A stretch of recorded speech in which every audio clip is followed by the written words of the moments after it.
Is this the worst council accommodation in the West Midlands? There's people jumping off the blocks, people being thrown off the blocks, setting fires to the blocks, as you can see. Dreadful, really, and they're trying to charge us more rent here than most other properties that's out there for a one-bedroom. This is Holbrook Tower, built in 1968. Next year, the 19-storey block in Bromford will be demolished. Quite simply, Birmingham City Council can't afford to refurbish it, and it's not fit for purpose. So why, say tenants, is it taking so long to move them out? It's slowly deteriorated as we found out that the block's coming down. On the third floor, we found Michael King, struggling to keep the flat warm for his pregnant fiancée. He told me he'd been waiting months to discover when and where they'll be moved. We've had people at 2, 3 o'clock in the morning come hammering the door drunk because they've got the wrong address and stuff. Do you know what I mean? We want out, we've got to get out. Do you know what I mean? It's just a long process, basically. The City Council told us security costs for Holbrook Tower are £57,000 a year. But when we filmed here, the main security door wasn't working. Windows were smashed and lighting was out. Some tenants had even brought in their own security measures. I've been speaking to one family who didn't want to go on camera. They told me that conditions were extremely cramped, with 6 of them living in a single flat and the adults having to sleep in the living room. Removal vans are now a common sight. Proof, says the City Council, that tenants are being relocated to better accommodation. We haven't been as quick in dealing with these issues as we can. Say, I've been a councillor for 20 years. I saw a master plan almost as soon as I was elected. I understand why the council is reluctant to invest in those blocks because they are coming down. But I think we have to do everything possible to make sure that while the properties are being emptied, the people that remain in there do feel as secure as possible. There are plenty of examples of good quality housing on the Bromford estate, so why is Holbrook Tower significant? Well, it's one of 8 decaying tower blocks being demolished by Birmingham City Council as part of a £26 million programme. Hundreds of people are being uprooted in one of the biggest movements of tenants for half a century. Ben Godfrey, BBC Midlands Today, Bromford in Birmingham. Last year, there were nearly 18,000 people waiting for social housing in Birmingham. The City Council says it'll build 2,000 new properties over the next 5 years. Meanwhile, hundreds of existing tenants are being relocated from soon-to-be demolished tower blocks. All this week, we're hearing stories from Storeys. Ben Godfrey has been to Bromford, where the mass movement of tenants is steeped in history.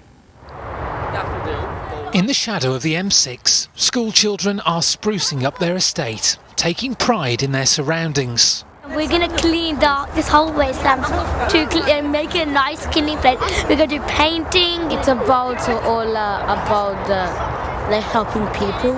There used to be 4 tower blocks on this wasteland near Bromford, but they were pulled down for safety reasons. They were sinking into waterlogged land.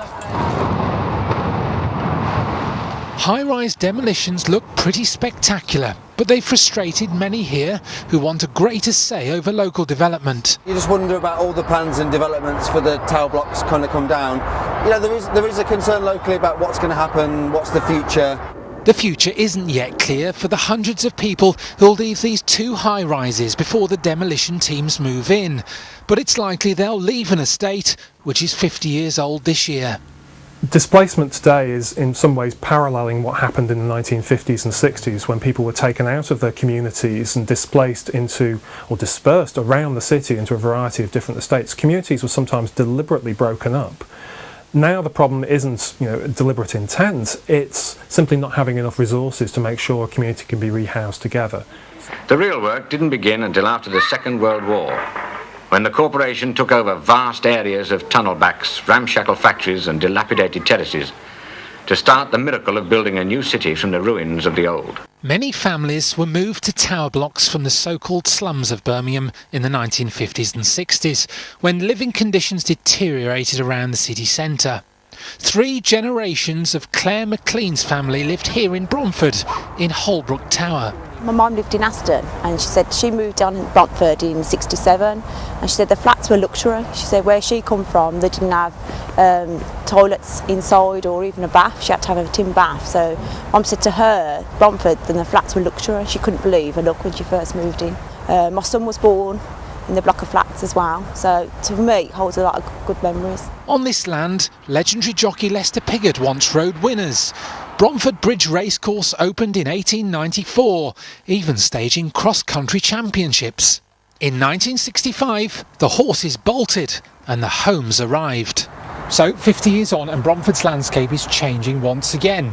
And now, as then, people are just as intent on preserving those memories of living here. Future local housing might look something like this. Neighbouring Castle Vale is seen by some as the model to follow. And the City Council has sought to reassure people that new generations of tenants will continue to live on the Bromford estate, with plans to replace these two tower blocks with modern family homes. Ben Godfrey, BBC Midlands Today, Birmingham. And on tomorrow's programme, we'll meet some of the young people in Bromford who are succeeding in finding work in one of the UK's worst areas for youth unemployment. Youth unemployment in the West Midlands is falling but remains higher than the UK average. There's concern that the cost of transport to attend job interviews or training is deterring young people from finding work. As part of our series of Stories from Stories, Ben Godfrey has been to meet a 22-year-old from Bromford who believes he has the answer. When I ride my bike, it's a really exhilarating thing to just be able to go as fast as I want, whenever I want, wherever I want. When I was younger, they were just something to ride around and then just fun, but now they've become my job. Stuart Boyle was unemployed for a year and a half, but the 22-year-old's finally found work in Bromford, and it's all about the bicycle.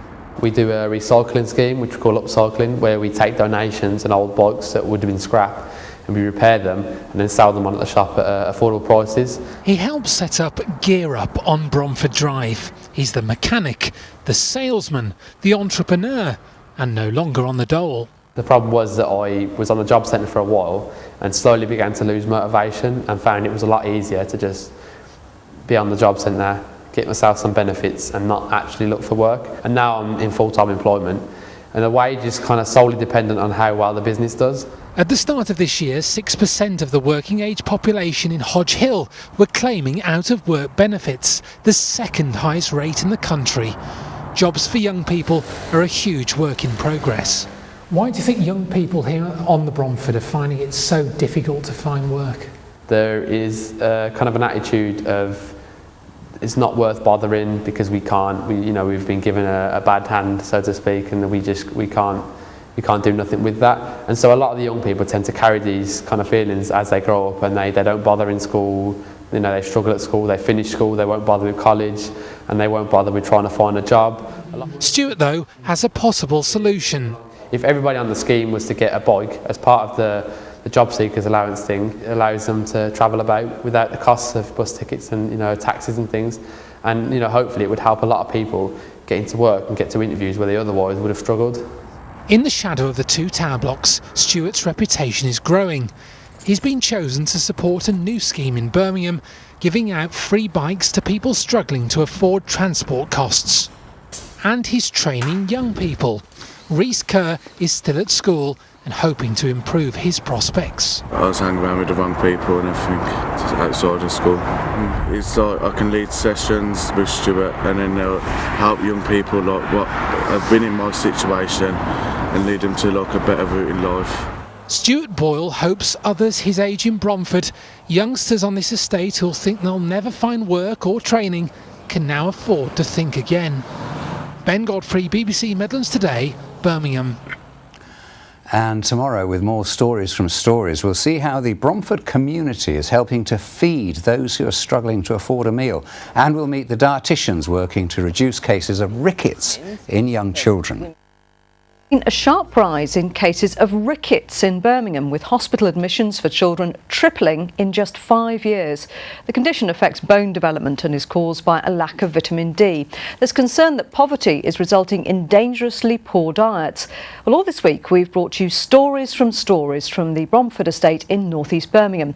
Health experts and the community are working together on the estate to improve public health, as Ben Godfrey reports. At a children's centre in Bromford, there's an important delivery. These community dietitians are on a mission. So there's the women's vitamins, which are for women from the start of pregnancy. Across the city, free vitamins are being given to parents to help prevent children from developing rickets, a condition caused by a lack of vitamin D and calcium. We would need to be outside most days a week with our arms, the forearms and faces exposed between the hours of 11 and 3 a couple of times a week to get enough vitamin D. Well, I'm not, and I'm sure you're not. In Birmingham in 2009, 71 children admitted to hospital were diagnosed with rickets or vitamin D deficiency. Last year, there were 208 admissions. That's an increase of 193% over 5 years. Rickets, which can lead to bone deformity, was considered a disease of the past, but it's back. Local GPs recognise they need to raise more awareness of the need for sunlight and a healthy diet. Well, we are actually looking out for it more than perhaps we did 5-10 years ago. I certainly do think we're seeing a lot more of it, and I think this is partly to do with doctors being more knowledgeable about the particular condition. Sunlight helps the skin produce vitamin D, but a healthy diet is also crucial. Here on the Bromford estate, residents have been attending cookery classes and community lunches to enjoy free, healthy food. I come round here and it helps me tremendously. I know I could come down there and they'd help me out with food. And these get-togethers at the hub have helped people feel less isolated. We often give out food parcels to people who've got nothing in the cupboard, but actually more important than that, we wanted people to feel like they could come to places where they were treated as human beings, where they could come and cook together and eat together. Bromford sits within Hodge Hill, an area with historically high levels of deprivation. An area, say health experts, where rickets and obesity could flourish without better understanding of these conditions. Ben Godfrey, BBC Midlands Today, Birmingham.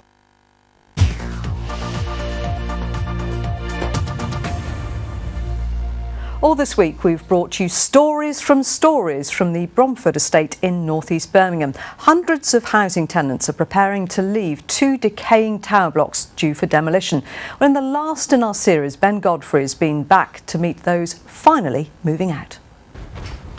On Monday we heard Michael King's story, living on the 3rd floor of Holbrook Tower in Bromford with his pregnant fiancée Yvette, living in cold, damp conditions, fearing for their security. It's slowly deteriorated as we found out that the block's coming down. It's like they don't want to put any effort into it because it's coming down. So that's basically, it's slowly getting worse. This is the hallway. It's big, airy, it's really warm. They thought it would never happen, but on Tuesday, finally, the move they'd been waiting 6 months for. They've been relocated to a new build council house 3 miles away in Perry Common. A fresh start, a complete fresh start for me, my partner and the baby. Do you know what I mean? It's a whole new life for us, and it's going to be amazing, absolutely amazing.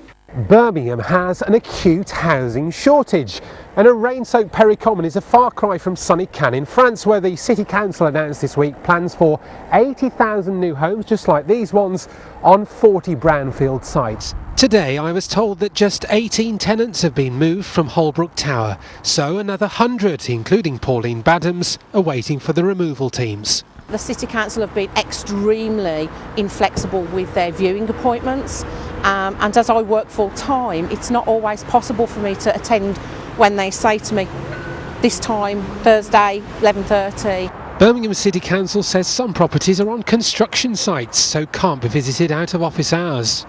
How do you feel for those people that haven't moved yet? Well, they want to get themselves into gear and do it because it's all, the onus is on them. Holbrook is expected to be demolished in the autumn, with neighbouring Warstone next year. They've towered over northeast Birmingham for 5 decades, with social history in each story. Once seen as the height of luxury, but now just 20 forgotten floors of concrete. Well, the people of Bromford have been given £1 million of lottery funding to improve their estate over the next 10 years, and Ben Godfrey is on the estate for us. Ben, it's a lot of money. Where's it going to be spent? Well, it is a lot of money, but it's to spend over 10 years, actually. So some say, considering the issues we've talked about, it's dropping the ocean. This is the hub at the centre of Bromford, where a lot of the people featured here have been on some of the films we've seen this week. They're deciding how to spend some of this big local lottery money. Let's talk to Paul Wright, a community worker here. Paul, lots of issues raised this week. Where are you spending some of this lottery money? I mean, the money's been spent on things like sports projects, environmental projects, community celebrations. It's kind of, I mean, and the money's great and it helps us to do stuff. But the most important thing is it's about local people. And, you know, we're all local people here. We're all passionate about this place. We all love this place. We all live here, and it's about local people trying to make this place better for everybody. We've talked about housing, employment, social issues. Which is the one that's most pressing, do you think? I think they're all issues that are here. We're not, you know, they're all prevalent. But the key thing is it's about building on people's talents and skills and giving people opportunities, and that's what we're about. A quick word over here with a resident of 9 years, Ola from Nigeria. Many nationalities living on the Bromford, Ola. How are you bringing them together? Yeah, I've done to bring them together by organising events. We've done Nigeria Independence Day quite about 3 years now, and then we've been doing Black History Month, and people have been coming together, share their culture, and they share food. Lovely. People here have been keen to change a reputation of Bromford that some see as notorious, and they want to create a lasting legacy for this estate on its 50th anniversary. OK, Ben Godfrey, thank you.